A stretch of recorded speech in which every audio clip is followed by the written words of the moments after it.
everybody, thanks for joining me today. I am back out along the wetlands of the floodplains of the Connecticut River, and as promised, I'm going to be doing a video on my techniques and tips, as well as camera settings for photographing waterfowl. That way you can get photos like this one or this one.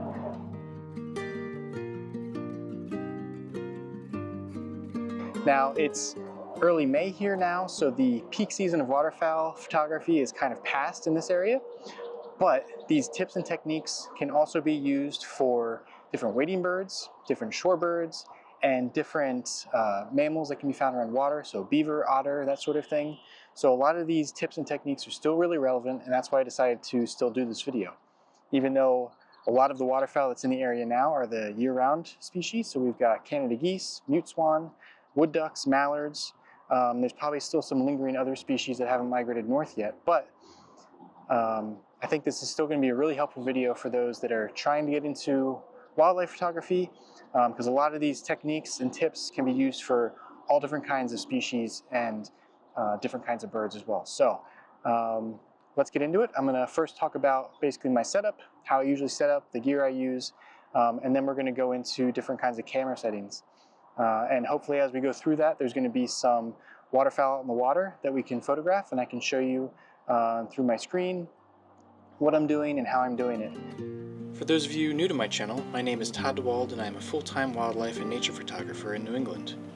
In my videos, I take you into the unique and diverse habitats to find and photograph the variety of animals that call this area home. I bring my unique perspectives as well as my education in fisheries and wildlife science into my videos and photography to help bring a deeper understanding into the lives of the animals and the habitats they call home. Whether you are a fellow photographer or just love nature, I hope you can relax and enjoy these videos. Be sure to subscribe to my channel to see more videos like this, and thank you for watching. So when setting up for photographing around water, the most important thing I can stress is just getting low enough to the water so you can get your lens as close to the water as you can and try to get eye level with the species you're photographing.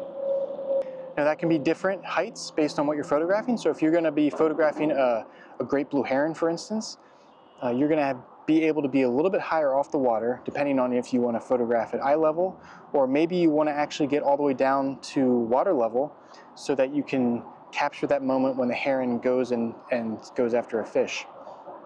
But for photographing most wading ducks or diving ducks, you're going to want to get all the way down as low to the water as you can.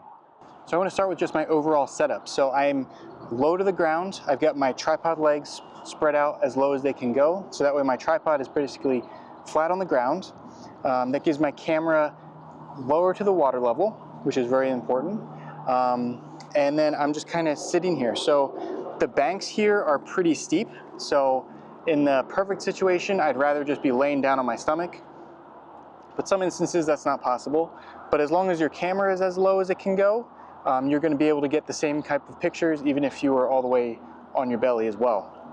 Another thing you can do to get even lower to the water, which I've often done, is actually put my tripod and my camera in the water. It lets you get just that little bit closer to the water level, and it really makes a big difference in the images. Now I've also got a little bit of a pad here to sit on. It just keeps your backside dry, makes for a lot more comfortable time. But you can also do a stool, which I've tried as well, but I found that in my preferences, a stool kind of gets me too high off the ground and I end up having to crouch over, and it just becomes very uncomfortable on your back and your wrists as well. Another really important piece of gear that I unfortunately forgot today was my rain boots. Just have like knee-high rain boots that you can just stick your feet in the water, lets you stretch out a little bit, makes for a lot more comfortable experience. I unfortunately forgot them today, so I'm stuck with my little slip-on sneakers.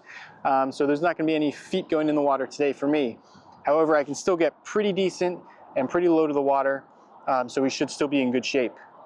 Also, if you're able to actually get in the water, that's also a really good option for you to get some waders. You can really get in the water, you can kind of camouflage yourself in among the reeds, and it allows you to kind of get a different perspective and a unique kind of vantage point of the species around you.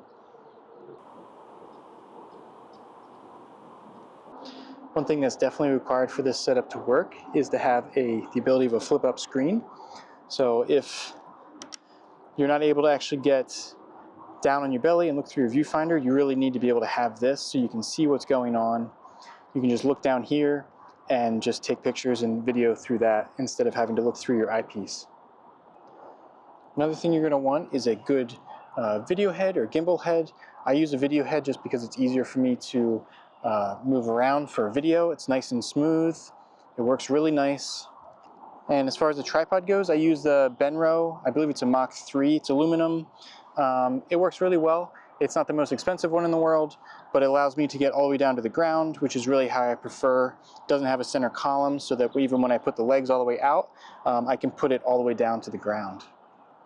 Also, another thing is you want to have your other hand support. You want to have it pretty far forward. You don't want to have it over here, which is just going to be over your tripod, especially when you don't really have much hold of your camera. The tripod's really holding the camera as much as it can. And the only thing you're really able to do is just push down on the front of the lens. It really creates a very stable platform, especially since you don't have much use of your hand, your right hand, to stabilize, and you don't have your head pushing against the top of your camera anymore. Your head and your hand actually gripping the camera creates a much more stable platform than just having basically 3 or 4 fingers on the camera. It makes it a little bit more shaky. It makes it really easy to get shaky footage. So by having your hand farther forward, or even on the manual focus ring, which is what I use a lot when I'm photographing waterfowl, it creates a much more stable platform. Even though your camera is so low to the ground, you can still get quite a bit of shakiness in your footage. A wood duck just showed up. Here we go.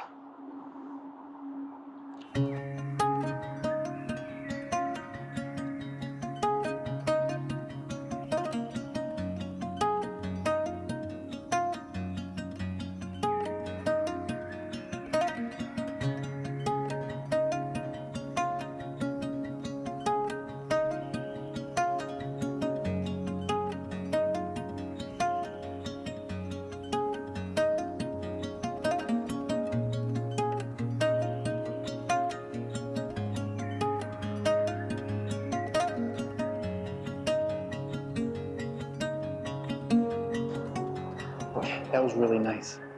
So it's a male wood duck. It's a lone wood duck.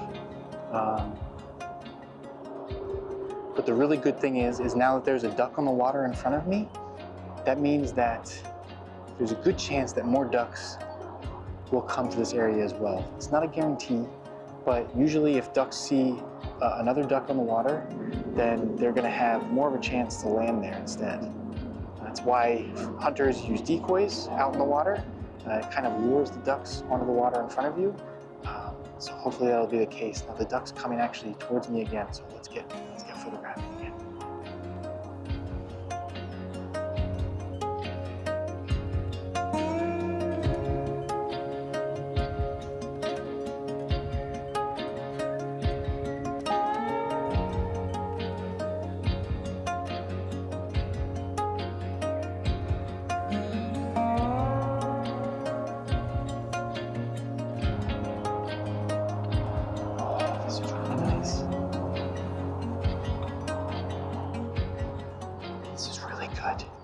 So the male wood duck is probably about 25 yards in front of me now, behind some of the weeds in the pond.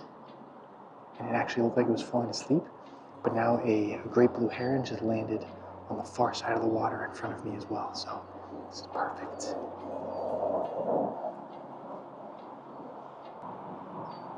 Oh, this is perfect.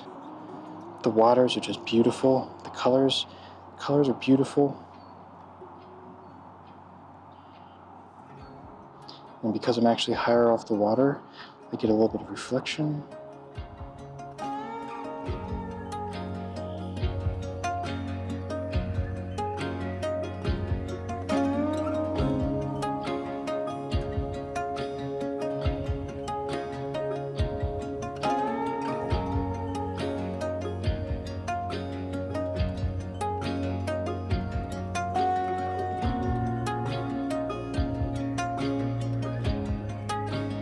That was really, really nice. I'm glad I was able to capture that, and it just has some perfect points to show you about how to kind of get these kinds of images.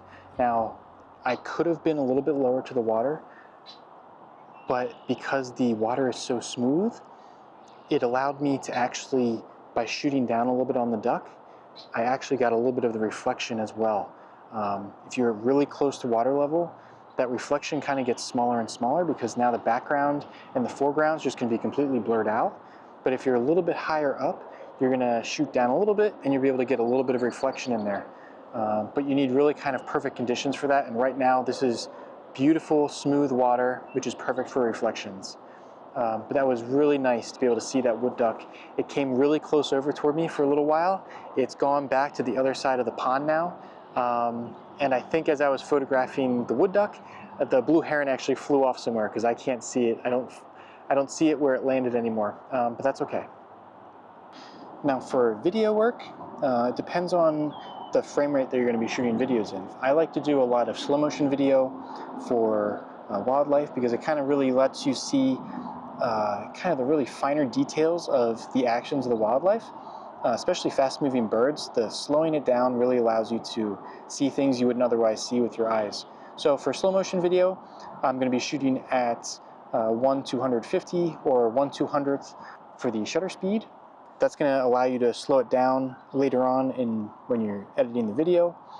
And as far as the focus modes, I do AFC because I want to control when the camera's actually going to be focusing. I don't want it to be full-time focus because then no matter where the autofocus box is, it's going to be trying to focus all the time. And for the focus mode, it really depends on what you're going to be photographing. But I like to use the setting on the WC1. I've mentioned this before. It's a really good setting because it allows you to use the eye detect mode. So it also allows you to kind of customize the size of the autofocus box. And then for my photos, it's a lot of the same settings. I don't shoot in crop mode for photos. I like to shoot in the full frame because I can crop in and post. Video is a little bit different. I tend to like to shoot in crop for video sometimes. But for photos, I really don't do crop mode. If I need to get closer, I'm going to use my teleconverter. But for photos, I really pay attention to the histogram. So if you're able to have your histogram on your camera, on your screen display, I really advocate for that because that really helps you get the proper exposure. I shoot in manual mode for everything, so I do manual exposure. I control the shutter speed, the aperture, and as well as the ISO. I don't shoot in auto ISO. It's just a preference. That's how I learned. So I'm used to it. I'm able to adjust it pretty quickly.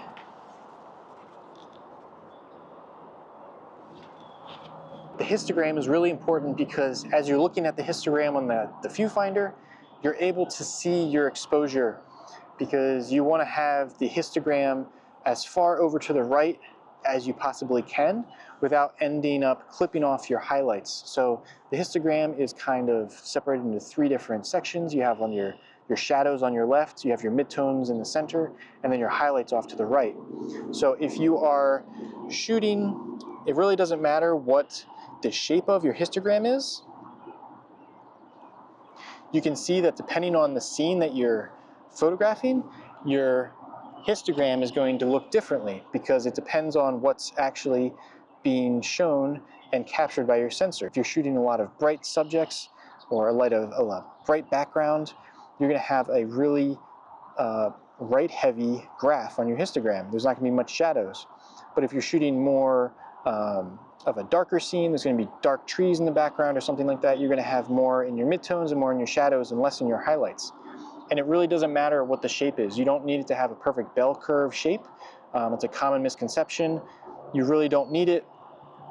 The important thing is you want to have it as close to the right as possible without clipping. So right now, I've got good exposure. It looks really bright in the viewfinder, but if you look on the histogram, that's really what your exposure is going to be. And in editing, you can bring that highlights down a little bit, and you're not going to have blown out highlights. And then for my aperture for photos, I like to shoot completely wide open. So at my widest aperture, which is f4 for this lens, I like that because it allows me to get the shallowest depth of field that I can. See, right now you can see that the right side of my graph is overexposed. So you can see it's really bright. a lot of white on the graph is too far to the right. So what I can do is I can either increase my shutter speed and do that, or I can decrease my ISO, because my ISO is at 800 right now. I can drop that down, and I don't need a shutter speed of 1/5000th of a second. So I can drop this back down, maybe to 1/2000th of a second. It's bright enough, and I can drop my ISO down, probably do something like that, maybe like that, but that will give me a good exposure that I can really work with in Lightroom when I get back to the computer. For my photos, I usually have my shutter speed at 20 frames per second. That way you can really capture the moment. Once you get a lot of frames for each movement of the animal, and you can see things that your eye can't really see. Especially for fast-moving birds, it's almost a necessity to have a pretty decent number of frames per second. I don't know how much you can see in this video here, but the duck is on the far side of the water. So as the day goes on, it's mid-afternoon now, and as the day goes on, the water is going to heat up, which is going to create it's called a mirage over the water. It's basically the heat being displaced off the water as it rises. So you're going to end up getting kind of a wavy, ripply look to the footage, which is going to make it look a little distorted. You're not going to get the cleanest images. So that's something to consider. Okay, now there's a lot of tips on basically fieldcraft techniques that you can use to get some better images of wildlife. And for waterfowl, really all birds, but waterfowl in particular, and especially big birds, birds that need a lot of room to take off because they're heavier, you're going to have them taking off into the wind. So if you have a pretty good wind wherever you're setting up, you want to end up having that wind blowing to your back. All right, chipmunk just went through the brush behind me. So you're going to want that wind basically blowing at your back, so going this way. Because that way, when the ducks want to take off, they're going to end up facing you to take off. And also they'll end up usually flapping in that direction as well to kind of shake off the water. So that allows you to get some better images. You don't want the ducks to end up taking off on the side of you and then going this way, because it's a little bit harder to get some pictures that way, as opposed to if they're taking off or landing towards you. They're going to also be landing in the direction against the wind as well, because if they're going in the direction against the wind, they're going to be able to have more lift for longer. So they're going to be able to stay in the air a little bit longer, even though they're flying slower. And the same thing kind of holds true for when they're taking off. So if they're facing into the wind is going to be helping them generate more lift quicker. So it's going to help them get off the water quicker and into the air, probably to safety, because usually when they're taking off, they're trying to get to safety for something. And then there's also some tips for if you have a bird in the water. If you want to get that shot where the bird is standing up on the water and they're about to flap their wings to shake the water off or to shake their head, there's different things you can look for to kind of anticipate that activity. So a lot of times ducks will bathe before they do that. So they will dunk their whole bodies or they'll dunk their heads under the water. And if they do that a couple of times, usually they spread their wings out. They will dunk under, spread their wings, kind of do it a couple of times, get the water really in between their feathers. And then after a couple of times of that, they will stand up and shake off. And that's really when you need to be prepared and ready to go. You need to have a higher shutter speed to really freeze the motion and also be in the right spot already so you can capture that. So you can, if you have quite a few ducks out in front of you and you're kind of looking to figure out which one you want to photograph, the best bet is to try to look at the whole scene. And if you see one of these ducks starting to do that, focus on them, get ready, and sooner or later they're going to stand up and start shaking off. So you can hopefully get that shot. If you're really enjoying this video, you're finding the tips helpful and the different techniques useful for you, I'd really appreciate it if you hit that like button, hit that subscribe button, share this video with your friends, anybody else interested in wildlife photography, I'd really appreciate it. And if you're really enjoying this video and the tips and techniques found in it, but your learning style is more of a hands-on, in-person style, I'm now offering private guided sessions where I take clients out into the field one-on-one and we go through the different tips and techniques to photograph and find the different wildlife species that you're interested in. I've done a few of them so far. It's been a really fun time. I tailor it to your specific skill set and to your specific gear, so you don't need necessarily all the fancy gear, but we go out, have a good time, find species that you're looking to photograph. If you want more information about that, I've got the link down below to my website. You can learn all about it. And if you're in the Connecticut area, reach out to me. I'd love to hear from you, and we can set something up that way. The swans are coming over this direction, but they're coming really close. So I'm hoping that my lens is not going to be too much lens for them. Might be some really close-up shots.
It's one of the perks of just sitting here, setting up, and staying in one spot. The wildlife just comes right over towards you.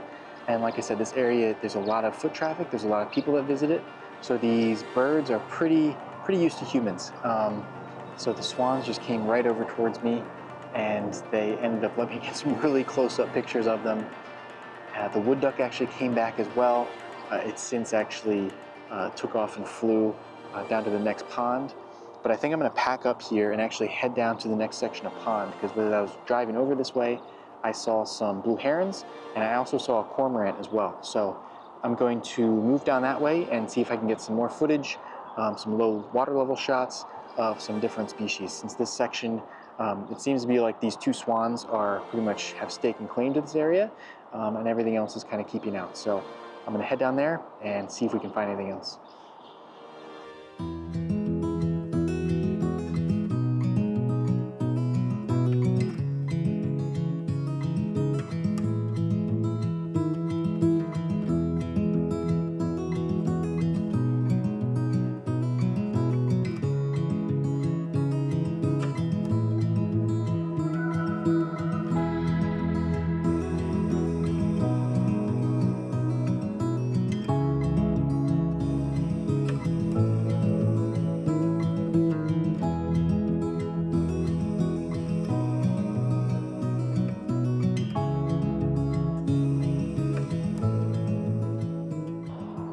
So I'm set up farther down the road. I don't see the cormorant anymore, and the blue herons are just out of sight somewhere. I'm not too sure where they are, but there's some wood ducks that are farther out. So I'm just gonna stay here, stay set up along this spot, and see if anything comes out and about. But that's gonna be it for me. I'm gonna leave you here. If I find anything else, I'll share it with you. But thanks for watching. I hope you found this video helpful and useful, and I'll see you in the next video.